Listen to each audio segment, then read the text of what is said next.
Arrest Edward. The tension in the air is thick as you stand in the grand drawing room of Blackwood Manor, the pieces of the puzzle finally snapping into place.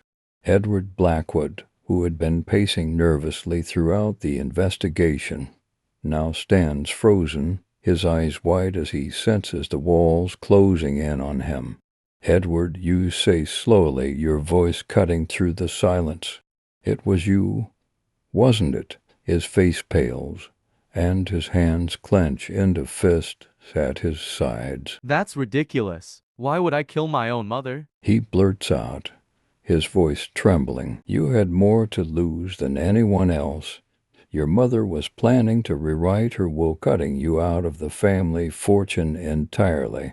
That letter to Edmund Blake wasn't just a warning about a business deal. She was preparing to take control of her assets, leaving you with nothing. You knew this, didn't you?"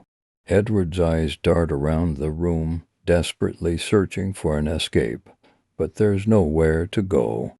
His breathing grows shallow as the truth begins to unravel before him. No, you can't prove that. He stammers, but the guilt is clear in his voice. "You were in the study that night, Edward. The green substance under her nails. You have what appears to be the same exact substance under yours. You confronted her, didn't you? You couldn't stand the thought of being disinherited. When she refused to change her mind, you panicked, and that's when you struck her." His face crumples as the realization sinks in. She was going to ruin me. He cries, his voice cracking. I didn't mean to. I just wanted to scare her, but she wouldn't listen. She was going to give everything away. Edward's legs give out, and he collapses into a chair, his head in his hands. I didn't plan to kill her. He whispers, tears streaming down his face. I couldn't let her destroy everything. It was a mistake. A terrible mistake. You step forward, your voice calm but firm. "It wasn't just a mistake, Edward. It was murder. And now the very fortune you killed for is lost to you." The room is silent as Edward sobs quietly, the weight of his actions crashing down on him.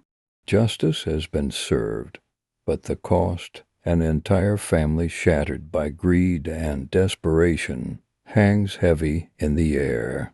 Lady Agatha's final wishes may never have been fully realized, but in the end the truth of her murder is undeniable.